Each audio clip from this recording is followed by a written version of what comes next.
Este es el segundo de los 2 videos que hicimos con la idea de prepararnos para entender los resultados de los estudios de fase 3 que se están haciendo para probar candidatos a vacuna contra COVID-19. Debo volver a decir que mi objetivo no es derrumbar la legítima esperanza que tiene la sociedad en que la ciencia encontrará una vacuna que conjure este problema.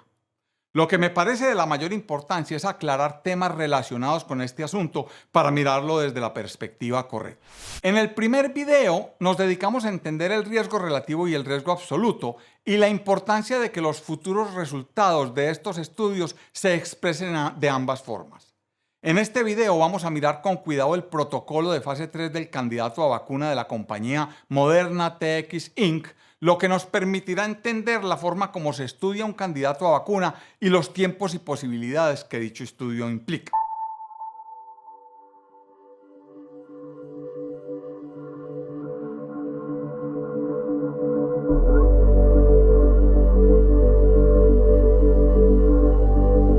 El protocolo de este estudio de fase 3, que está evaluando la publicitada vacuna producida por Moderna, está publicado como corresponde en clinicaltrials.gov. Vamos, mediante una somera descripción de este protocolo, a intentar explicar lo que debe hacerse para probar la eficacia, seguridad e inmunogenicidad de una posible vacuna. A pesar de toda la publicidad que ha recibido, no voy a referirme a la famosa vacuna Sputnik V producida en Rusia y recientemente lanzada con bombos y platillos por el presidente Putin.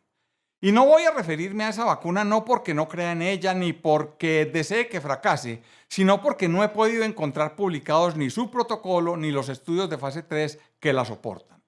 Si alguno de ustedes sabe dónde puedo encontrarlos, me encantaría leerlos y les agradezco que me lo dejen saber en la caja de comentarios. Mientras tanto, solo sé que la aparición de esta vacuna y la autorización para ser usada por el gobierno ruso ha causado mucho revuelo en la comunidad científica, precisamente porque no tenemos información científica al respecto. Nature publicó un interesante artículo sobre esto el 11 de agosto, les recomiendo mucho su lectura. Volviendo a lo que nos interesa, este estudio de fase 3 presenta muy bien lo que toca hacer para validar una posible vacuna luego de los estudios iniciales de fase 1 y fase 2. Ahora corresponde entonces hacer un ensayo clínico controlado con placebo, aleatorizado y con todas las de la ley. La evolución y los resultados de este estudio, como veremos, depende de muchos factores, algunos de ellos inciertos y de ninguna manera del afán que tenga un presidente o un gobernante o una compañía farmacéutica. La famosa Operación Warp Speed, que fue introducida por el presidente Trump en abril del 2020 como una especie de esfuerzo público-privado que pretendía facilitar y acelerar el desarrollo, la fabricación y la distribución de vacunas, drogas, terapias y métodos de diagnóstico para COVID-19, ha sido realmente de mucha utilidad. Y aunque le pone una enorme presión a los científicos, no podrá lograr que se recorten esquinas en los pasos que hay que dar si se quiere obtener una vacuna realmente efectiva y segura. Hace pocos días compartí en mis redes sociales una carta en ese sentido que 400 expertos en estos temas le enviaron a Stephen Hahn, el comisionado, o sea, el jefe de la FDA, quien es nombrado por el presidente de los Estados Unidos con el beneplácito del Senado. Pues bien, la vacuna de Moderna recibe el nombre genérico de mRNA 1273 y corresponde a una dispersión de nanopartículas lipídicas que contiene ARN mensajero. Fue desarrollada por Moderna en colaboración con el Instituto Nacional de Alergias y Enfermedades Infecciosas de los Estados Unidos. Sin embargo, Moderna es quien patrocina el estudio y el responsable ante el gobierno americano. El estudio de fase 3 se diseñó para evaluar de forma primaria la eficacia, seguridad e inmunogenicidad de esta posible vacuna para prevenir el COVID-19 hasta 2 años después de la segunda dosis. Cuando en este estudio se habla de inmunogenicidad, no se está pensando en la capacidad que tenga la vacuna de generar anticuerpos, sino en la capacidad que tenga de evitar que el paciente o que a un paciente le dé la enfermedad tenga un anticuerpos. Lo de los 2 años quiere decir, como veremos un poco más adelante, que el estudio estará evaluando a los pacientes por un mínimo de 2 años, lo cual tiene algunas implicaciones de índole práctica que ya miraremos. Se pretende aleatorizar 30.000 pacientes para recibir la vacuna o su placebo. El objetivo primario es, por supuesto, la prevención de la enfermedad en mayores de 18 años y, como insinuamos antes, Dado que aleatorizó su primer paciente el 27 de julio de 2020, tiene una fecha estimada de finalización primaria para el 27 de octubre del 2022. Se entiende por fecha de finalización primaria, en inglés Primary Completion Date, la fecha en la que el último participante fue examinado o recibió una intervención para recopilar datos finales para la medida del desenlace primario. Si el estudio clínico finalizó de acuerdo con el protocolo o se dio por terminado, esto no afecta para nada esta fecha. De otro lado, la fecha estimada de finalización del estudio, en inglés Study Completion Date, también el 27 de octubre del 2022, se refiere a la fecha en la que el último participante en el estudio haya sido examinado o recibido una intervención o tratamiento para recopilar datos finales para las medidas del desenlace primario, los desenlaces secundarios y además los eventos adversos. Mejor dicho, esto se refiere a la última visita del último participante y se conoce también como la fecha estimada de finalización del estudio. No queda difícil colegir que estas fechas son solo estimadas porque dependen de qué tanto se demore el estudio en incluir al último de los pacientes voluntarios. Y eso de incluir 30.000 pacientes se dice fácil, pero quienes hemos hecho investigación sabemos la cantidad de trabajo y esfuerzo que implica incluir uno solo, ni se diga 30.000.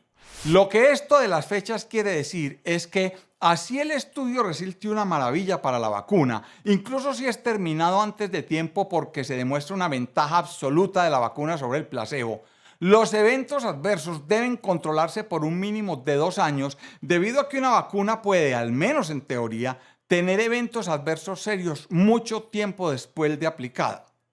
Lo que esto significa es que así se demuestre la eficacia en pocos meses, no estaremos completamente seguros de su seguridad hasta mínimo octubre del 2022, detalle que no es pequeño. Hay que tener un poco de cuidado con lo que acabo de decir. Si en pocos meses se llegara a demostrar la eficacia de la vacuna y los eventos adversos hasta ese momento no son significativos, es posible que la vacuna reciba aprobación para ser usada antes de octubre del 2022. Sin embargo, el estudio continuará monitorizando los pacientes en búsqueda no solo de los desenlaces, porque también es importante establecer la duración de la posible inmunogenicidad generada, sino de posibles eventos adversos. Como insinuamos hace un par de minutos, los participantes recibirán una dosis de 100 microgramos de la vacuna o solución salina como placebo con un intervalo de un mes. Este estudio tiene 4 desenlaces primarios, pero me gustaría concentrarme en el primero de ellos. Para quienes no están familiarizados con esta terminología, se entiende por desenlace primario de un estudio a la característica medible que se considera más importante para evaluar el efecto de una intervención o tratamiento. La mayoría de los estudios tiene un solo desenlace primario, sin embargo, este tiene 4. Vamos a ver el primero. Este estudio quiere saber el número de participantes con una primera aparición de COVID-19, o sea, la enfermedad, a partir de 14 días después de la segunda dosis de la vacuna o del placebo y hasta el día 759, que es 2 años después de la segunda dosis. Acá lo que quiero que tengamos en cuenta es que no tenemos forma real de predecir cuánto va a durar el estudio. ¿Me explico? Supongamos, y eso es toda una suposición, que en muy poco tiempo se logran aleatorizar los 30.000 individuos, 15.000 en cada brazo. Como el efecto preventivo de la vacuna solo puede evaluarse cuando los sujetos entren en contacto con el virus, habrá que esperar a que esto le suceda a un número importante de pacientes que no están enfermos y que no reciben un inóculo intencional del virus para que lo estén. De hecho, como ni el paciente ni el investigador saben si lo que se inyectó fue vacuna o placebo, se espera que los participantes sigan adoptando las medidas de distanciamiento social, lavado de manos, uso de mascarillas, etc., con el fin de evitar entrar en contacto con el virus. Aunque el estudio busca aleatorizar personas que vivan en zonas donde la probabilidad de infectarse sea alta, en inglés se les llama hotspots, nadie puede garantizar que se enfermen muchos pacientes en poco tiempo. Tenga en cuenta que el desenlace primario solo considera positivo a un paciente que se enferme de COVID-19 mínimo 14 días después de la segunda dosis. Eso quiere decir que como el primer paciente fue aleatorizado el 27 de julio del 2020, el estudio solo va a empezar a mirar el desenlace primario a partir del 8 de septiembre del 2020. Aunque depende de la velocidad con que se ingresen pacientes al estudio, y no se imaginan lo complejo que es eso, no entiendo cómo alguien pretende tener resultados concluyentes en octubre o noviembre antes de las elecciones para presidente de los Estados Unidos, que son el 3 de noviembre. Habrá que ver, pero no creo que esto sea posible. Existe un comité independiente de vigilancia del estudio que conoce qué recibió cada paciente. Ese comité se reúne periódicamente para ver cómo va el estudio. Es de hecho posible que, dada la importancia de este estudio, el comité se encuentre en sesión permanente. Sin embargo, vamos a asumir que se reúnen de forma periódica.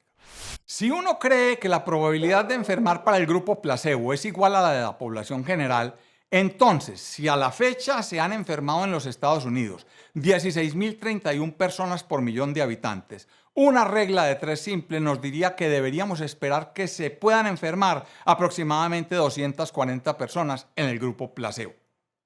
Es evidente que se necesita un buen número de individuos con COVID-19 en el grupo placebo para que podamos establecer una diferencia estadísticamente significativa con los que se enfermen en el grupo vacunado con mRNA 1273, que se espera, por supuesto, que sean menos.